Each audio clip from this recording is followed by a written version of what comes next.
Magandang araw po sa ating lahat. So this is again your teammate and coach here in International Marketing Group. So I am J. Mark Anuta.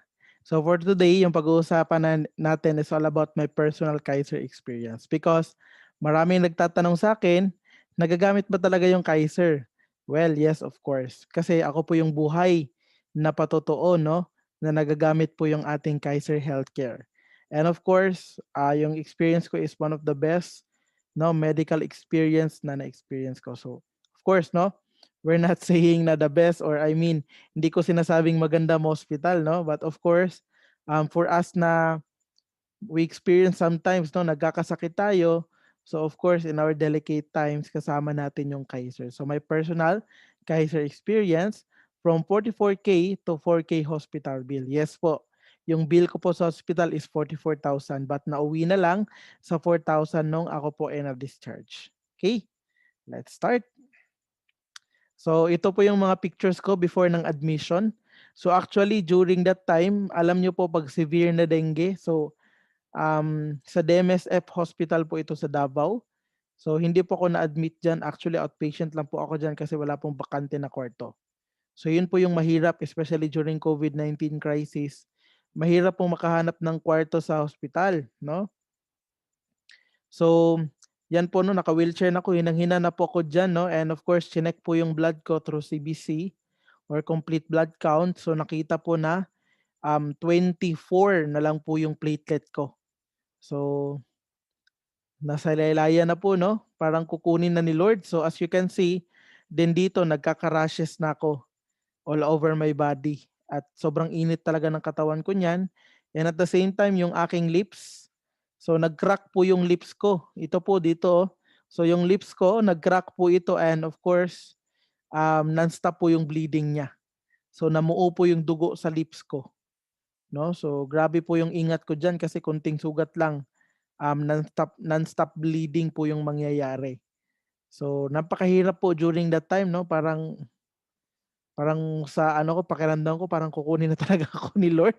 But of course, patuloy pa rin tayong nagdasal 'no, na extend yung buhay natin para marami pa tayong matulungan dito sa mundo. So, I was rushed to the hospital. So, actually, pumunta kami sa Adventist Hospital and yung Adventist Hospital dito sa Davao is newly accredited by Kaiser. So, kahit newly accredited pa lang, nag-a-accept na sila kaagad. And you know what, no? So, I think mga 5 p.m. na yon. So, rush talaga yon kasi wala na eh. Kung lalagpas pa ng isang araw, baka hindi na kayanin ng katawan ko. So, nirush na ako doon sa hospital. Actually, 5 p.m. So sinalubong kami dun sa ano, sa admission 'no, at sabi nila nagtanong kung meron ba daw kaming of course alam niyo naman 'pag private hospital, minsan nagtatanong 'yan kung meron ka bang pang-down payment or kung meron ka bang HMO. So of course meron tayong HMO yung ating Kaiser. So pagkasabi ko na Kaiser 'no, so grabe ang bilis lang ng services nila 'no, mabilis po yung inalagaan po tayo 'no, kasi sinabi po natin na meron tayong Kaiser na healthcare. So, dito na po 'no, sa outpatient po ito and of course paakyat po sa room. So, actually yung binigay nila na room sa akin is malaki 'no, kasi ano private room po yung binigay nila sa akin, using my Kaiser. So, alagang-alaga talaga 'no. So, actually, um, na-discharge naman ako 'no and of course, no, naka-recovered, so inalagaan. So ang diagnosis po sa akin is severe case of dengue fever. So yan po yun si Doc 'no, yung doctor natin for Kaiser, si Dr. Patalinghog sa hospital na 'to. So actually yung Kaiser may mga list po sila ng doctors, puwede po natin hingiin mismo sa Kaiser. And, during that time 'no, so every ano po, every 6 hours, so kinukunan po ako ng dugo. So grabe sakit talaga ng sakit ng braso ko during that time. But of course, I'm very thankful kasi nga maaliwalas yung kwarto and at the same time mababait yung mga staff, no, alagang-alaga po. So mas napabilis po yung recovery ko. So actually 3 days po ako sa hospital. Um, During my stay, I think 'no na nagampanan talaga ng mga doctors and of course ng mga staff 'no, frontliners natin yung ginagawa nila, in order for me na maka-recover. So yun nga 'no, so billing and discharge after 3 days. So medyo, dito tayo natatakot, 'di ba? So dito tayo natatakot kasi, alam niyo naman 'pag private hospital 'no, medyo malaki talaga yung singilan diyan, mabilis yung patak ng metro. So that's why, after 3 days 'no, kung makikita niyo po sa presentation, after 3 days yung bill po umabot po ng, 43,986.07 or round off na lang po natin ng 44,000 para mabilis kwentahin. So out of 44,000, yung kinover po ng Kaiser natin is almost 30,000 po. So 29,000 yung kinover ng Kaiser. So actually nandito po siya 'no. So subukan ko lang po na mag-zoom. So actually hindi ko po siya ma-zoom 'no. But kung makikita niyo po diyan, yung ating ano, um, halos nasa mga 30,000 po yung kinover ng Kaiser diyan. But of course, siyempre ginamit din natin yung PhilHealth natin kasi, standard po 'yan sa mga HMO natin sa ating Philippine Health Code na meron talagang part 'no, na gagampanan yung PhilHealth din sa ating hospital bill.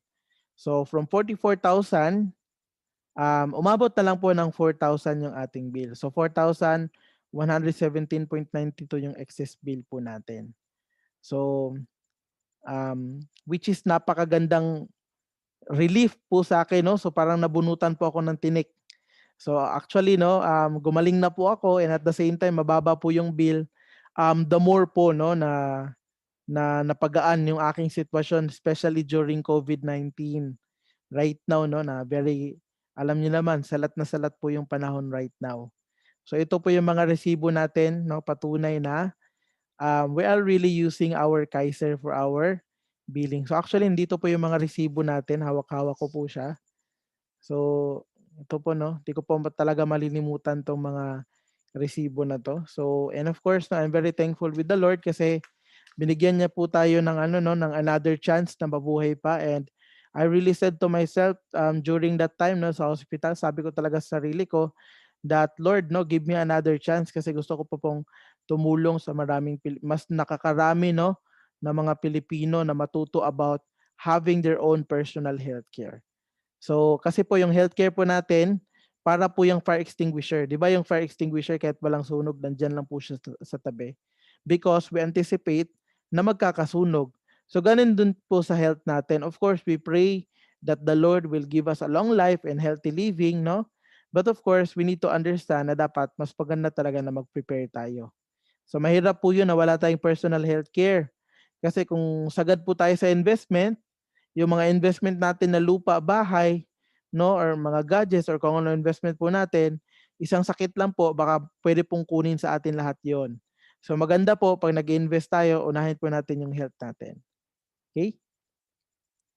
So for our free quotation or free sample 'no, kung magkano po yung, mga plans na na available sa ating Kaiser 3-in-1 Health Plan.